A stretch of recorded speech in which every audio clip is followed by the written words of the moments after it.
సమాజంలో ఏమైనా తప్పులు, అన్యాయాలు, అవినీతి, ఆక్రమణలు జరిగితే ఎత్తి చూపాల్సింది విలేకరులే.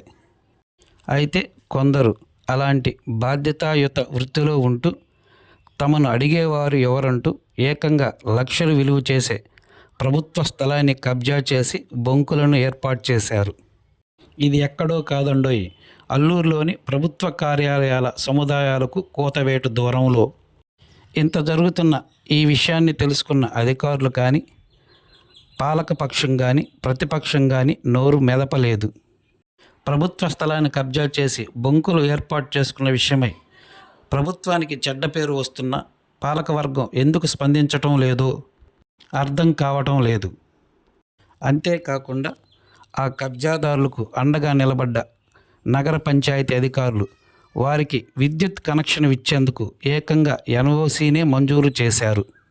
దీంతో విద్యుత్ శాఖ అధికారులు కూడా క్షణాల్లోనే వారికి విద్యుత్ కనెక్షన్ను అందజేశారు. అయితే దీని మీద స్పందించిన ఎస్టీ నాయకులు ఏకంగా జాతీయ కమిషన్కే ఫిర్యాదు చేశారు. అక్కడ నుంచి కలెక్టర్కు ఆదేశాలు రావడంతో ఆ స్థలాన్ని విచారించాలని స్థానికంగా ఉన్న అధికారులకు ఆదేశాలు ఇచ్చారు. అయితే విచారణ చేసిన అధికారులు అది ఆర్ఎన్బికి చెందిన ప్రభుత్వ స్థలంగా గుర్తించి కలెక్టర్కు నివేదికను అందజేశారు. అయితే వెంటనే ఆ బొంకులను తొలగించాలని కలెక్టర్ నుంచి స్థానిక అధికారులకు ఆదేశాలు వచ్చినా కూడా ఆ స్థానిక అధికారులు ఎందుకు చోద్యం చూస్తున్నారో అర్థం కావడం లేదు.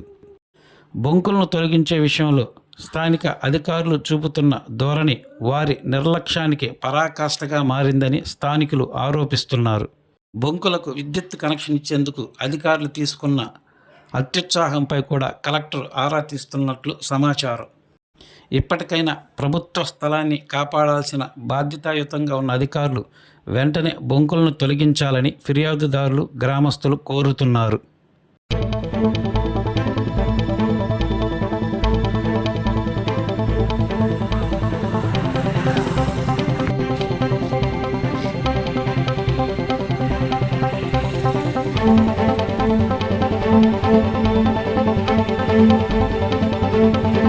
మరిన్ని తాజా వార్తలు ఎప్పటికప్పుడు తెలుసుకునేందుకు మన గ్లోబల్ న్యూస్ లోకల్ టీవీని సబ్స్క్రైబ్ చేసుకొని లైక్ చేసి కామెంట్ చేయండి.